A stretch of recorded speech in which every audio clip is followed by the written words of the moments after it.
20-এর কোটা পেরোলেই নারীদের শুনতে হয় বিয়েটা কবে হচ্ছে।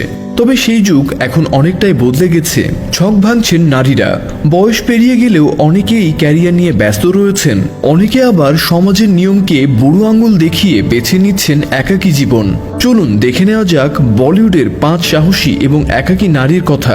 1 নম্বরে আছেন সুস্মিতা সেন। প্রথমে বলা যায় সাবেক বিশ্বসুন্দরী ও বলিউড অভিনেত্রী সুস্মিতা সেনের কথা। তার জীবনযাত্রা অনেকটাই অভিনয় জীবনের মতোই অপ্রত্যাশিত এবং রোমাঞ্চকর। ব্যক্তিগত জীবনেও তিনি নানা চ্যালেঞ্জের মুখোমুখি হয়েছেন। রণদীপ হুদা, মিলিন্দ সোমান, বিক্রম ভাট, ললিত মোদী সহ বহু পুরুষের সঙ্গে সম্পর্কে জড়ালেও শেষমেশ কোনো সম্পর্কই স্থায়ী হয়নি তার। সবশেষে কাশ্মীরি মডেল রহমান শোলের সঙ্গে একত্রে বাস করেছিলেন তিনি। তবে সেই সম্পর্ক টেকেনি। বিয়ে না করে 2 কন্যা সন্তানকে দত্তক নিয়ে তিনি একা বড় করেছেন তাদের। জীবনের প্রতি তার ইতিবাচক দৃষ্টিভঙ্গি বহু নারীকে অনুপ্রাণিত করেছে। 2 নম্বরে রয়েছেন টাবু। তারকা অভিনেত্রী টাবুর বয়স কেবলমাত্র একটি সংখ্যা।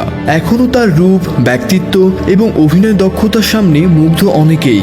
ব্যক্তিগত জীবনেও টাবু ছিলেন বরাবরই ব্যক্তি স্বাধীনতায় বিশ্বাসী। জীবনে একাধিক সম্পর্কে জড়ালেও কোনোটি স্থায়ী হয়নি। এক সাক্ষাৎকারে তিনি বলেছিলেন, একাকিত্বকে আমি নেতিবাচকভাবে দেখি না। সুখ কেবল সম্পর্ক থেকে আসে না। ভুল সঙ্গীর সঙ্গে সারা জীবন কাটানোর চেয়ে একা থাকা ভালো। আজও তিনি একাই জীবন উপভোগ করছেন। 3 নম্বরে আছেন আমিষা পাটেল। আমিষা পাটেল 2000 সালে কাহো না প্যার হে সিনেমার মাধ্যমে বলিউডে অভিষেক করেন এবং তুমুল জনপ্রিয়তা লাভ করেন। উচ্চশিক্ষিত এই অভিনেত্রী শুরুতে ঝড় তুললেও পরে ধীরে ধীরে বলিউড থেকে দূরে সরে যান। তার সম্পর্ক নিয়েও নানা সময় গুঞ্জন উঠেছে, কিন্তু তিনি এখন একাকী জীবনযাপন করছেন। 4 নম্বরে আছেন নার্গিস ফাকরি। রকস্টার সিনেমায় রণবীর কাপুরের সঙ্গে জুটি বেঁধে বলিউডে প্রবেশ করেন নার্গিস ফাকরি। সিনেমার মতোই তাদের রসায়ন পর্দার বাইরেও আলোচনার বিষয় ছিল। এরপর উদয় চোপড়ার সঙ্গেও তার সম্পর্কে জড়ানোর গুঞ্জন শোনা যায়, কিন্তু সেই সম্পর্ক ভেঙে যায়। এরপর নার্গিস সিদ্ধান্ত নেন একা থাকার। তিনি প্রমাণ করেছেন শক্তি শুধু একা থাকার নয়, নিজের উপর বিশ্বাস রাখার মধ্যেও নিহিত।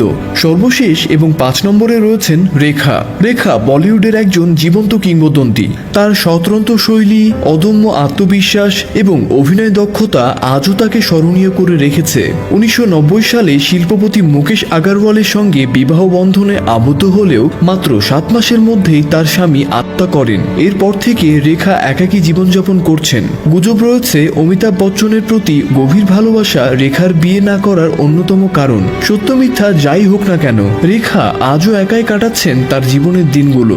এই 5 জন অভিনেত্রী প্রত্যেকেই একাধিকবার ভালোবাসার মানুষকে খুঁজে পেয়েছেন, কিন্তু সময়ের সঙ্গে তারা বুঝেছেন একাকী থাকা অনেক সময় আরও শক্তিশালী এবং শান্তিময় সিদ্ধান্ত। তারা প্রমাণ করেছেন একজন নারী সুখী হতে হলে বিয়েই একমাত্র পথ নয়। তো বন্ধুরা, কেমন লাগলো আমাদের আজকের ভিডিও তা অবশ্যই কমেন্ট করে জানাতে ভুলবেন না।